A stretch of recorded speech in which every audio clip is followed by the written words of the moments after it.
What is going on, you wonderful, wonderful people?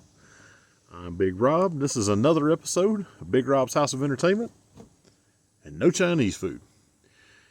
I am so sorry. I was not here last week. That is a terrible, terrible error on my part. I messed up.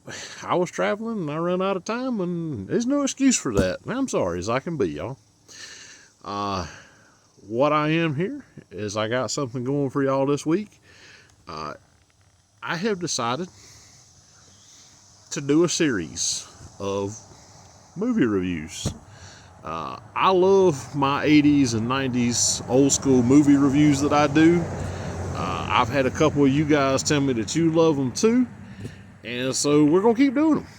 The wonderful thing about these is I don't have to say spoiler alert, because most of these movies have been out for 20 plus years. So if you ain't seen it, 40 years, some of them. I said 20 plus. You might say 30 plus, 40 plus years for some of these things. I forget what year it is, y'all. I swear it's still 2000. It's not. It's 2023. Anyway, so I decided that what I wanted to do is, instead of just picking random films here and there like I've been doing, I grabbed one of my box sets. This right here is Bombs, Babes, and Blockbusters of Canon films. It is a 10-pack. I believe that I picked this up at the Walmart. Probably, because that's where I buy a lot of my DVDs. But as you can see, it has the amazing Chuck Norris, Dolph Lundgren, Jean-Claude Van Damme, Sylvester Stallone. So you know you're getting some awesome films in this. Let me just give you the list right here. Missing in Action, Invasion USA, Cobra, The Delta Force, Masters of the Universe, Over the Top, Bloodsport, The Hitman, Hellbound, and Electric Boogaloo, the wild, untold story of Canon films. So what I'm going to do is I'm going to go through these. Most of these I have seen. One or two of them I don't think that I have seen yet. The last one, the Untold Story of Canon, I know I haven't seen. But I'm going to go through them. And I'm going to review them just like I always do. I'm going to throw in some information as I find it, if I find some interesting stuff. And if I don't, I'll just tell you about it, and I'll tell you if it's terrible or if it's pretty doggone good, and we'll go from there. If you don't know who Canon Films are, or if you think you don't know who Canon Films are, Canon Films was a film company from 1967 to about 1994. After that, they kind of got folded into MGM Films, so they kind of sort of have some, still going. They started out with Swedish softcore porn, which, let me tell you, is the best way to start a film company, I think. I don't know. I've never seen Swedish softcore porn, so I really don't know. But anyway, so in the 70s, they had the Death Wish movies with Charles Bronson. If you've never seen... All right, look, I know Bruce Willis did a Death Wish movie a couple years ago, and it was really, really good. But the original Death Wish movies with Charles Bronson, that dude was badass. And you did not F with him. But for some reason, these gang members keep deciding that they wanted to mess with him. And it was a terrible, terrible idea. Those are great movies. Watch them if you haven't. I may get around to reviewing them at some point in time. They're not in the box set, but I have seen them. I highly recommend them if you like action movies. They also did Missing in Action, Invasion USA, and The Delta Force with Chuck Norris, which I think all three of those are in the box set. They did some ninja movies. Enter the Ninja, Revenge of the Ninja, Ninja 3, The Domination with Sho Kosugi. If you know anything about ninja movies or martial arts movies, Sho Kosugi is like awesome. They did American Ninja movies 1 and 2, I don't know, 4 or 5, whatever. I used to love to go. We didn't have Blockbuster where I live because we lived out in the country. We had a Fitzgerald Video Warehouse, and I would go and I would hit that martial arts thing, and I started at the A's and I worked my way through.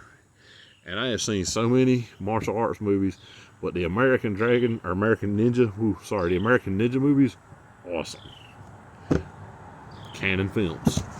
One of their biggest big budget movies was Cobra with Sylvester Stallone. Again, I will get to that one. In the 80s, check this out, they actually owned the rights to Spider-Man. And they tried to get Spider-Man and a sequel to Masters of the Universe out, but they couldn't because they spent money on Superman 4, The Quest for Peace, and also The Quest for a really, really terrible movie. Anyway, so the costumes and the sets for Spider-Man and Masters of the Universe 2 all kind of got recycled, upcycled, sideways cycled, and those went into Cyborg with Jean-Claude Van Damme. So this is really convoluted history. In the 90s, they put out the 90s Captain America movie, direct to video. That one did not go to the theaters. I don't even remember who was Captain America in that movie. Anyway, that's just a really quick, very generic rundown of Canon films. Basically, if it was in the 70s, 80s, and 90s, early 90s, and it was an awesome action movie that was made on a shoestring budget, there's a decent chance that Canon has something to do with it. Not a guarantee, but because there was a lot of B-grade action movies in the 70s and 80s and early 90s. As Americans, we loved that stuff. This American still loves that stuff. I still eat that stuff up. But anyway, so as I said, I'm going to go through these movies one at a time, and I'm going to drop a video on it. I'm not going to say that that's going to be my next 10 videos, but because I may find something else that I need to talk about in between some of these, but I will get through this, and hopefully you will enjoy it, because I know I will enjoy it. But the first one I'm starting with is my favorite, 1987's Masters of the Universe. This is based on the toy line He-Man and the Masters of the Universe by Mattel. Has basically nothing to do with the cartoons. They did not intersect at all. The cartoon ended like 2, maybe 3 years before this movie even came out, and really had nothing to do with it, other than superficially. Okay. He-Man was played by Dolph Lundgren. Drago in Rocky IV. He was in all the Expendables movies, about 400 or 500 action movies. It's Dolph Lundgren. He's really big, he's really blonde, and he's really smart, and he looks like he could kill you by looking at you hard, and he probably still could. Skeletor was played by Frank Langella. Frank Langella, he played Zorro in 1974. He played Dracula in 1979. But Frank Langella is a theater actor, which if you are in the world of acting, that's apparently like TV show actors, movie actors, theater actors. I don't really care. To me, if you're interesting and cool, it's all the same to me. But in the world of it, apparently theater actors are up here. That's Frank Langella. He's a theater actor. He is like a legit theater actor, and he plays Skeletor. And so the thing about it is, apparently, Frank Langella read the script one time and said, boom, I'm in. Why? Because his 4-year-old kid loves He-Man and run around hollering, I have the power, like every other 4-year-old kid. That's just awesome. His dude did this movie because his kid liked the movie, or liked the characters. That's a good dad. That's awesome. I love that. And by the way, if you have not seen this, which I know I had the figures and I talked about them the other week, Frank Langella's Skeletor makeup and costume. This movie is, almost 40 years old. We have such great special effects. We got AI. We got digital. Nothing can compare to how badass Skeletor looked in this movie. Almost 40 years later, and he's still, I just watched the movie again, and he's still legit badass. He's just cool looking. He's almost nightmare inducing just because he's crazy cool. But I mean, he's solid. And the Frank Langella behind the mask just brings it out. I mean, I can't say enough good about how cool Skeletor was. I really wish I would watch a Skeletor movie. I'll be honest with you. You just leave He-Man out, and I just watch a Skeletor movie. Talk about how he descended to running the Horde or something. I don't know. Anyway, Gwildor was played by Billy Barty. Remember in Willow, he was the High Aldwin. He was in Legend. He was in the Weird Al movie UHF. Billy Barty is just a funny dude. He sadly has passed away a few years ago. Really funny dude, really great actor. It's Billy Barty. You know him.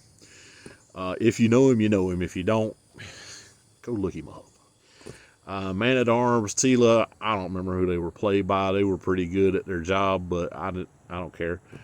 Eva Lynn was played by Meg Foster. Look, go check out a shot of her. I'll put this up. Those are her eyes. Those things, her eyes are so amazing and so beautiful and so terrifying. Those are her eyes. She did not wear contact lenses. And so because of that, she was cast in a ton of sci-fi and horror movies and stuff like that. Meg Foster, she was in They Live. She was in Lords of Salem, 31. There's tons of movies. And a lot of it was because of her eyes looked so ethereal. And she's a beautiful, beautiful lady and a great actress. Awesome. But I'll show you a picture just in case. But I mean, she played an awesome part. Kevin and Julie, the two Earthlings in this, are two of the two Earthlings. Kevin's played by, I don't know, some dude. Julie is played by a very, very young Courtney Cox. If you don't know who Courtney Cox, Scream movies, this TV show that some people have heard of called Friends, I don't know. You know who Courtney Cox is. But she's very young. She's like 23 or something in this movie. Is very, very early in her career, maybe even her first movie. I don't remember. But anyway, she's super young. Detective Lubick is played by James Talkin.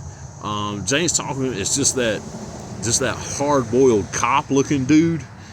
He was in Top Gun. He was in Back to the Future. He's one of those like character actors that when you see him, you're like, oh, I know that dude. But you don't necessarily know what his name is all the time. But he plays a great part in this too. All right, so that's the main players. And there was a dude named Pig Boy. I don't remember who played him, but the only reason this character was in the movie was because Mattel, wow, I can't talk tonight. Mattel ran a contest for a part in this movie, and this kid won, and he played a character called Pig Boy. Pig Boy is holding Skeletor's Havoc staff some point in time in one of the Castle Grayskull scenes. I don't remember. I don't know. You can see him. It's not like they cut him out or anything. I just don't care. I mean, for the kid, it was probably really, really awesome. But anyway, so the movie starts out in Eternia. And by the way, a lot of these sets, well, a lot of the Castle Grayskull set was a practical set. One of the biggest in Hollywood, but a lot of the other stuff, the backgrounds and stuff, were matte paintings, and man, beautiful. Just the behind the thing. Anyway, so Skeletor has taken over Castle Grayskull, and he's already captured the sorceress, which if you watch the cartoons, that was all he ever wanted to do, was take over Castle Grayskull and capture the sorceress, and that's how this movie opens. He's already done that. He's got the sorceress trapped in this Zordon tube looking thing, and he's draining her powers, and they've got until the next moonrise or some mess, or she'll die and he'll take all the power and become a master of the universe. Right? So, alright, so then you meet He-Man, Man at Arms, Tila. They are resistance fighters. He-Man is unfortunately wearing booty shorts and tall boots and a cape through the movie. I don't know why, because Man at Arms and Tila are fully dressed. I don't know why He-Man couldn't be dressed too, but I mean, if that's your thing, then hey, there's some eye candy for you if you like. Anyway, so they are hanging out and they free this little dude named Gwildor, who is a locksmith, and Billy Barty, Gwildor has created what he calls this cosmic key, and looks like it was a cosmic key, and it can open a portal to anywhere in the universe. And you find out that that's how Skeletor was able to get into Castle Grayskull, was by use of the Cosmic Key. Well, Gwildor takes He-Man and Teela and Man-at-Arms back to his house and find out that he's got a prototype key, because you need a second one. The good guys and the bad guys both need one. And luckily he has one. So they're in there and they're having some expositions and talking back and forth. And Skeletor's forces are outside of Gwildor's house, so they go out the back door. Conveniently, the back door leads directly under Castle Grayskull. I don't know why, but whatever. So anyway, so they go in the back door. They're in Castle Grayskull. They make their way up to the throne room, and they're going to try and save the sorceress, except Skeletor and his minions and Evil Lyn and about 19,000 robot henchmen Centurions are there. And they kind of overrun our ragtag band of 3.5 heroes. So they use the Cosmic Key to escape, and they end up on present day, or more or less present day, Earth. All 4 heroes land in one place. Unfortunately, the Cosmic Key lands elsewhere. So they start searching for the Cosmic Key. Unfortunately, before they find the Cosmic Key, Julie and Kevin find the Cosmic Key. Julie has just been orphaned. Her parents were in a plane crash. Apparently her dad was piloting it, so it wasn't like a 747 or anything. It was just like a 2-person plane anyway. And she blames herself because she was a wiener that day and she wanted to hang out with her scummy boyfriend instead of hanging out with her parents. Teenagers, what can I say? Anyway, so they find the Cosmic Key, and the boyfriend starts playing around with it because he's in a band instead of having a real job and a plan. Whatever. Anyway, so they take it back to the high school where he's going to have a concert that night with his band, the Illusions, or I don't remember. Anyway, and he's messing around with it. Well, because the Cosmic Key plays the notes of the universe, I don't know. He thinks it's a Japanese synthesizer, and it does kind of sound like something that you would use to record techno music with, which is pretty cool. But I mean, you know, it was the 80s. Everything was techno in the 80s, so you know, what are you gonna do? All right. So anyway, so the bad guys show up looking for the key. Let me rewind. On Eternia, Skeletor assigns 4 mercenaries, or well, Evil Lyn assigns 4 mercenaries to go after this. Karg, who's this dude with one hand and one hook.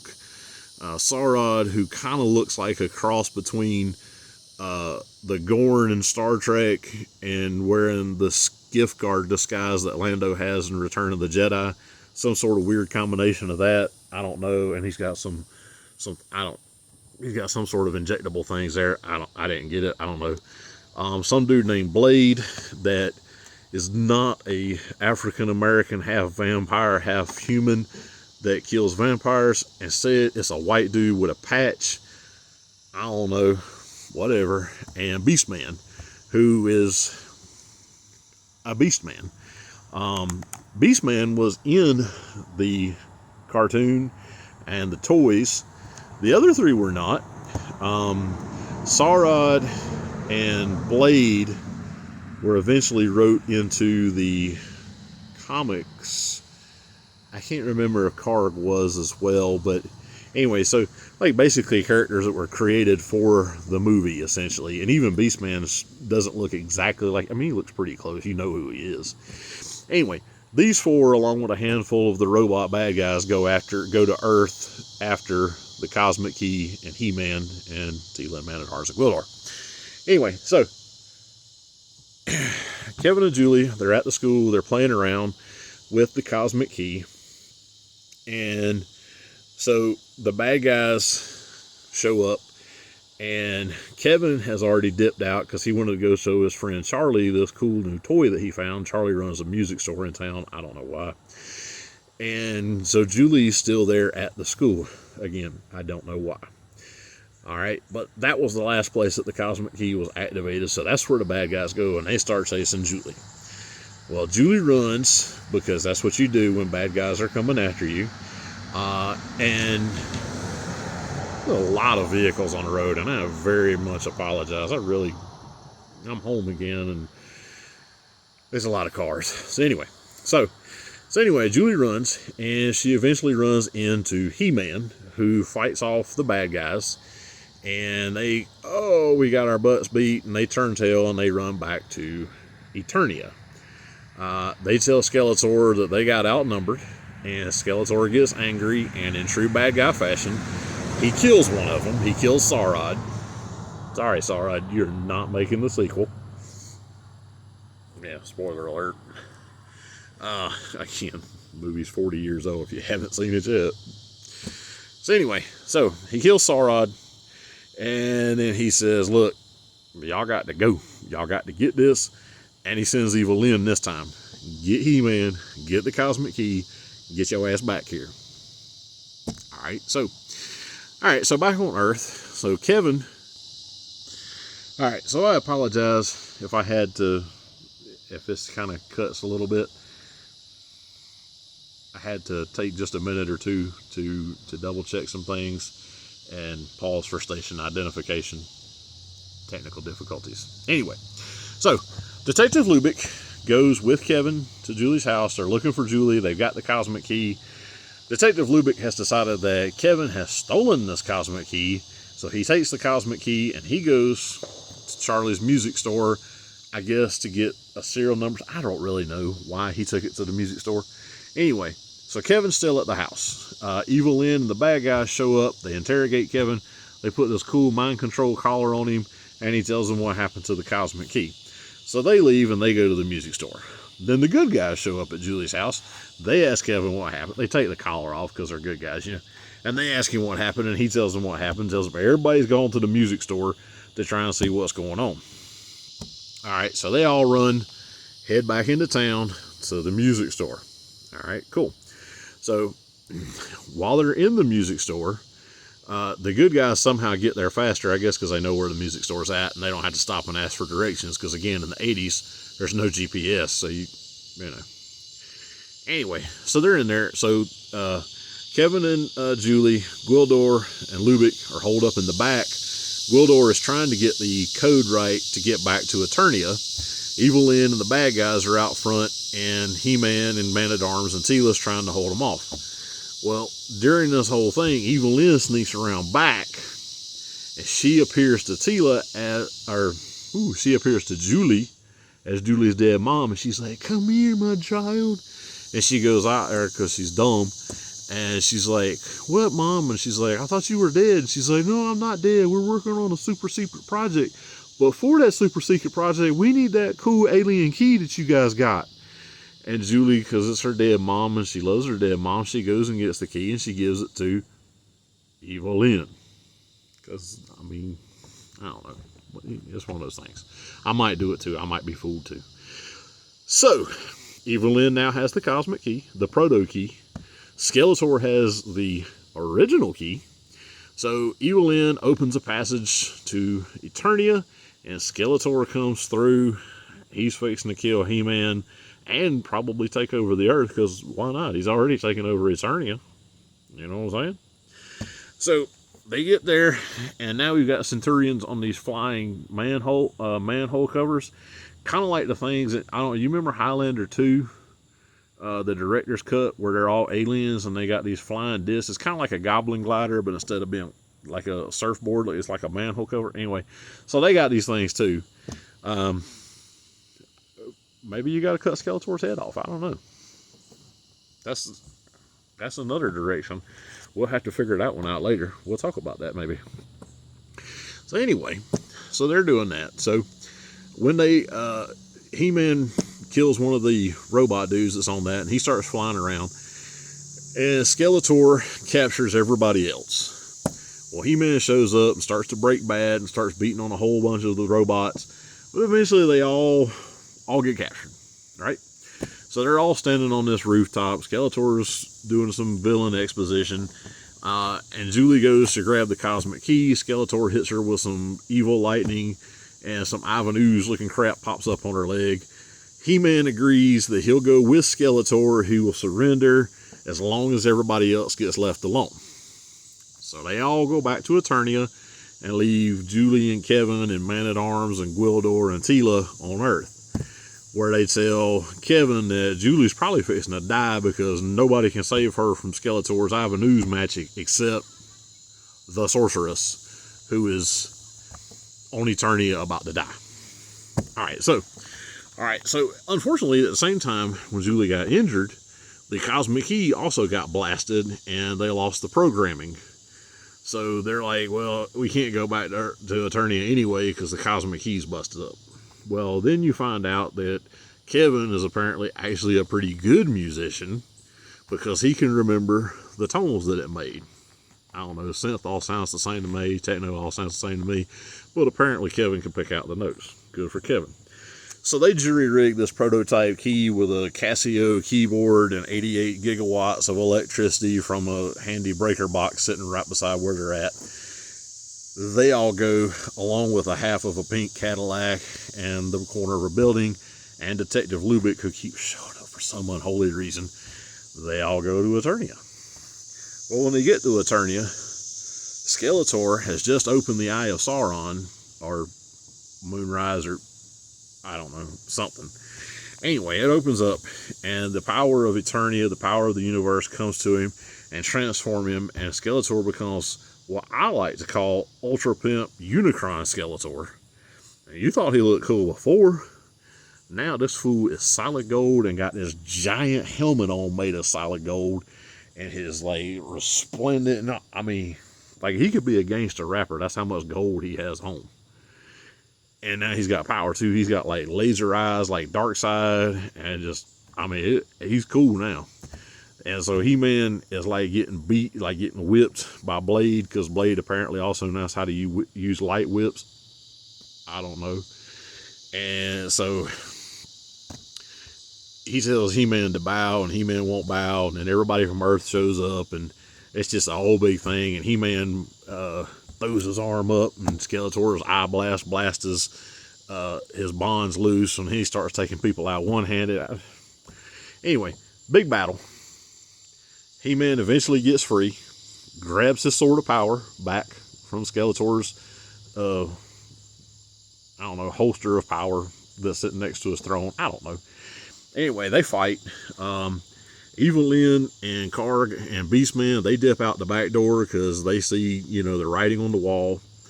He-Man eventually does an Emperor Palpatine on Skeletor, flips him, and tosses him into a reactor shaft, bottomless pit. I don't know. Oh, I forgot. Once he breaks his Havoc staff, then that goes away his like Ultra Pimp powers. I don't know why. That didn't really get explained, but again, it was the 80s. Whatever. So I apologize. Anyway, throw Skeletor over. The day is saved. They made Julie better because the sorceress is free now. And then they restore her to the throne. Gwildor's cool now. He's got clean clothes on. Detective Lubick is now wearing some sort of tunic and got a girl in his arm, and he's decided he's staying on Eternia. I don't know. A cop goes missing in the city, and nobody's going to say anything when they get back. I don't know. Anyway, so Gwildor is going to send the two kids home, and so he does. Except when they get home, Julie wakes up, and it's the morning before her parents are dead. What in the Doc Brown bullcrap is that? He has just totally screwed up the time stream. Come on. We cannot do this. You cannot. That's a fixed point in time. Her parents dying makes this whole movie. But no, guess not. Whatever. Anyway, so now they're all happy because she managed to keep them from getting on the plane, so her parents are alive, which means that she doesn't have to leave her deadbeat band member boyfriend. I don't know. Anyway, everybody's happy. Credits roll. And then, in what is commonplace now, but not so much back then, there's an after credit screen. There's this like river of red water, and Skeletor pops up out of it, and he's like, I'll be back. All right, that'd be awesome, except he didn't come back because canon. So anyway, so that's the story.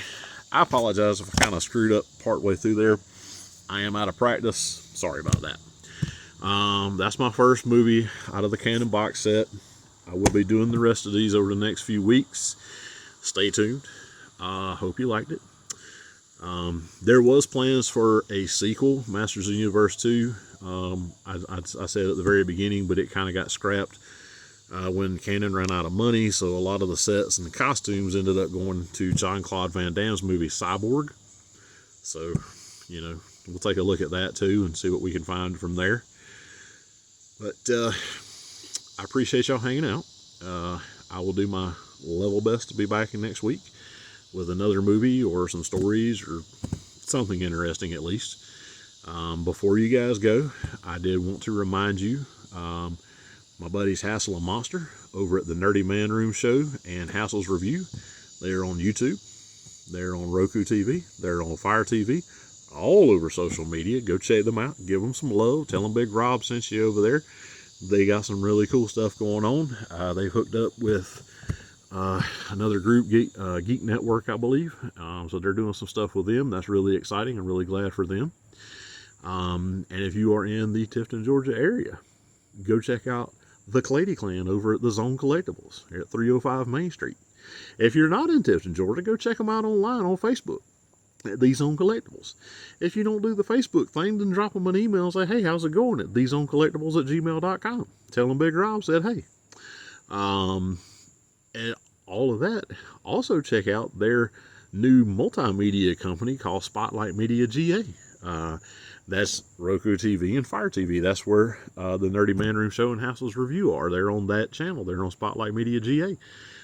Check them out. They got some exciting things happening. A lot of stuff from South Central Georgia, Central Georgia. You know, check that out. And the very last thing is, don't forget me. Don't forget Big Rob. You know, if you enjoyed what you seen, make sure you hit that like button. If you really enjoyed what you see, make sure you hit that subscribe button. Hit the bell so you know when I'm coming back. Drop me a comment. Drop me a complaint or a question or, you know, whatever. And don't forget that I am also on the TikTok now at big_Robs_house. Same logo. Drop some stuff there. I try to drop a little bit there, a little bit here. Some of the stuff's on one, some of the stuff's on the other, some of the stuff's on both. Just, you know, see where take a look around. I'm here.